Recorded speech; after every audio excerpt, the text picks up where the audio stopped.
Damai sejahtera bagi kita semuanya. Bapak Ibu Saudara yang diberkati Tuhan. Dengan kesempatan ini mari kita mendengarkan kebenaran firman Tuhan di tempat ini bersama kami, yaitu tempat rekreasi atau tempat wisata. Ini adalah Kampung Setega, Arut Selatan, Kalimantan Tengah, Kota Waringin Barat. Bapak Ibu Saudara yang diberkati Tuhan, kalau saya melihat sungai seperti ini yang indah, saya teringat kepada Naaman.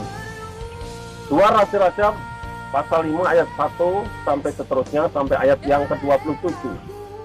Naaman diberitahu kepada anak buahnya atau pada hambanya supaya berobat atau minta didoakan kepada Nabi Elisa di Samaria.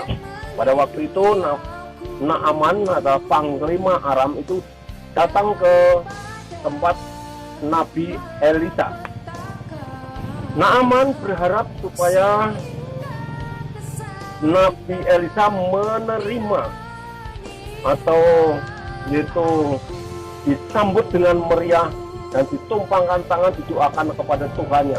Tetapi pada waktu Naaman sampai ke tempat Elisa, tidak sambut dengan meriah, tapi hanya utusan kepada hambanya supaya Naaman mandi di sungai Yordan 7 kali. Pada waktu itu Naaman menyesal karena cuma disuruh mandi aja. Tetapi karena itu perintah seorang nabi, maka hamba-hambanya menyuruh daripada disuruh yang lebih sukar, lebih baik mandi saja di sungai Yordan. Akhirnya Naaman mengikuti hamba-hambanya, akhirnya mandi 7 kali di sungai Yordan, akhirnya sembuh. Naaman sembuh. Setelah sembuh, Naaman berkata, tidak ada Allah lain kecuali Allah bangsa Israel. Luar biasa. Pujian dari mulut Naaman keluar. Setelah Naaman sembuh, akhirnya menemui Elisa.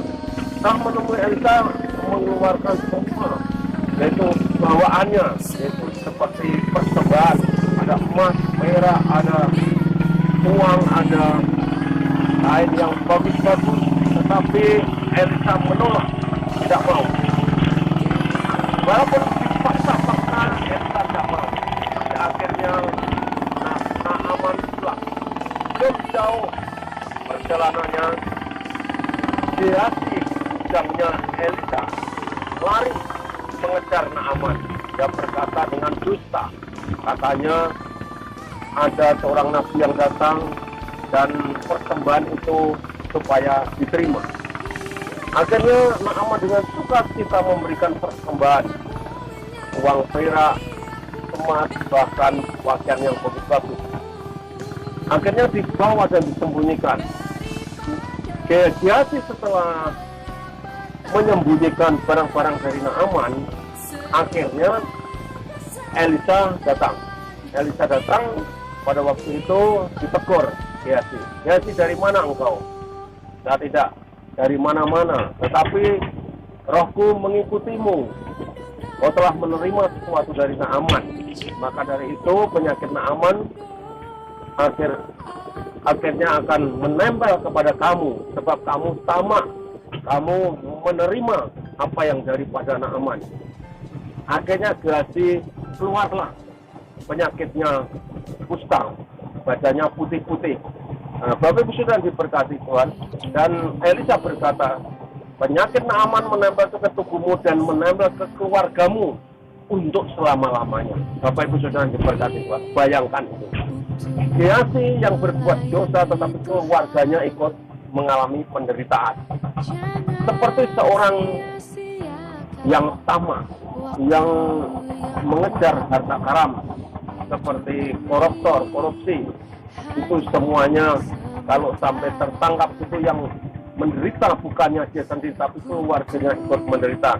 Maka Bapak Ibu Saudara, malah kita menerima apa adanya, apa yang menjadi milik kita terima, tapi jangan menginginkan barang-barang yang bukan milik kita. Itu melanggar hukum Allah yang ke-10. Janganlah kau mengingini hak seseorang.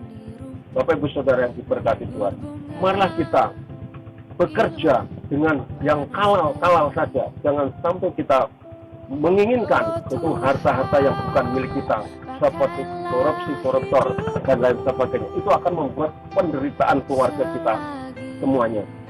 Bapak Ibu sekalian diberkati Tuhan.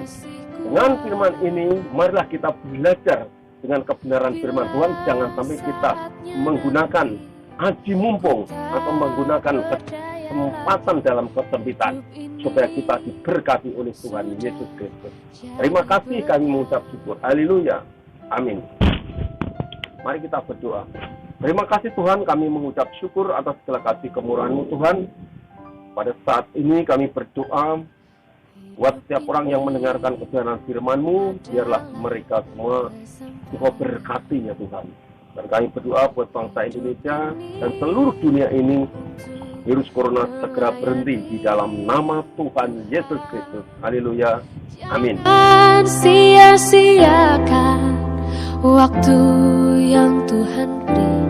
Hidup ini hanya sementara. Oh Tuhan, pakailah hidupku selagi